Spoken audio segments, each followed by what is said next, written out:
First, let's start by drawing a circle.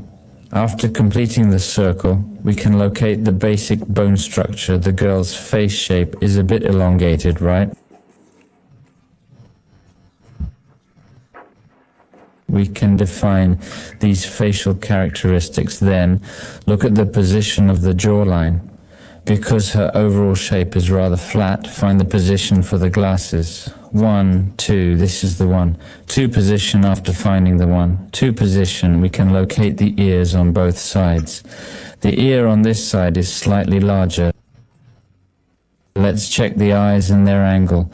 This side should be a bit larger, right? We can find the position of the lips. After that, at this step, let's check what we need to verify. This section here, the whole position, the thickness of the outer eye corner. After finding this thickness, let's look at this area. It should be rounder, but there's a small point here. Let's move this point down a bit. Look at our entire eye shape. We've got it now. After that, check the eyebrow shape characteristics. Then bring out this area and create the light and shadow effect. Sometimes these shadow shapes help you find the form. Apply it gently.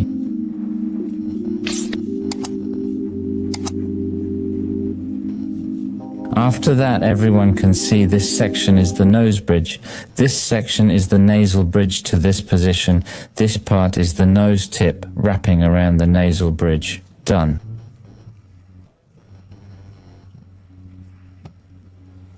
This part looks quite good.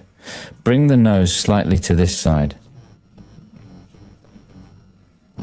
You can see the line has a stronger sharpness. After the sharp feeling, extend this position toward the bottom of the nose. Just bring it out gently. Now let's extend this part outward. Lightly shade this area. Keep this part heavier. Create some contrast between solid and empty spaces. Now for the mouth corner, align it with the width of the nostril. Turn up at this position, adjust it up a bit. After adjusting, tilt it slightly. Then go to this position, the lower lip area, then to this lower tongue position. Side wind going round, round it a bit. After that, this ear lip area here, after finishing the forehead area, everyone look. See how the hair is grouped. And for our lines, should we use something more relaxed? Relax a bit. What does relaxed mean? It's about how you hold your pen. Don't press too hard when drawing. Hold the pen lightly. Control it gently. After that, we can use the root line for this whole relationship, including this position in relation to the eyes.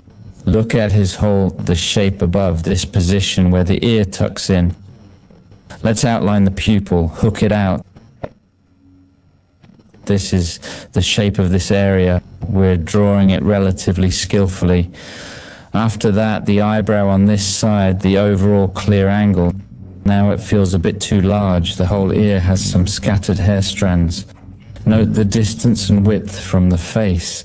This facial shape on this side is hard to find because it's hidden in the hair. Its form isn't very clear. At this point, keep your lines steady. Notice how the lines go one by one. Don't use lines that are too verbose. Look at the eyes carefully. Look at the nose too. After that, let's group the head. This position is one group, then move into this position, and this position. The specific hair groupings can increasingly go outward. Actually, after we complete this specific grouping, the overall effect will be much better after the layout step. I'm just afraid that in this step you might draw it too clearly or distinctly. Look, see how this character's shape has emerged. And then after that, let's make some slight adjustments in this position. After that, we can bring out the light and shadow analysis lines in this position. His position gives him a slight curve, which makes him look a bit sweeter. Draw this area rounder, then bring out thickness in the chin, and this area add some thickness here, where is the ear hidden on this side. Then after that, we can give this area a bit of an outward root, just right for this hair's turning point. You'll notice the lines here are a bit messy, right? then we can go directly upward and follow. After that, it helps us with coloring. So now we're finding the grouping for this hair. This area has a head shadow. Bring this shadow outward. Look how we're using the reverse flow to find the groupings in this position. And then after that, we can give this position an outward root. Adding color at this step is actually making a kind of band effect, slightly modifying the shape, slightly adjusting this form. And while we're at the coloring step, we can also, this drawing is about hiding some mistakes. What does hiding mistakes mean?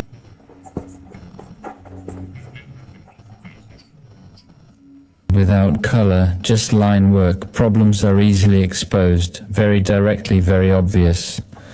After that, let's turn the pen tip to the side and apply a little color to this position.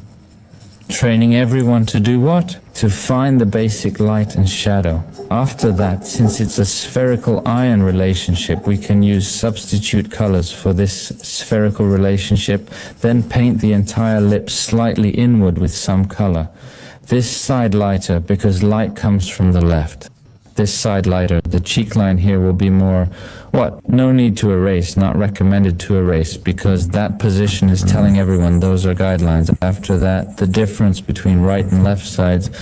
The right side is a bit heavier. This side is a bit brighter just now. To tighten the shape, we made it a bit heavier. Compress the overall form.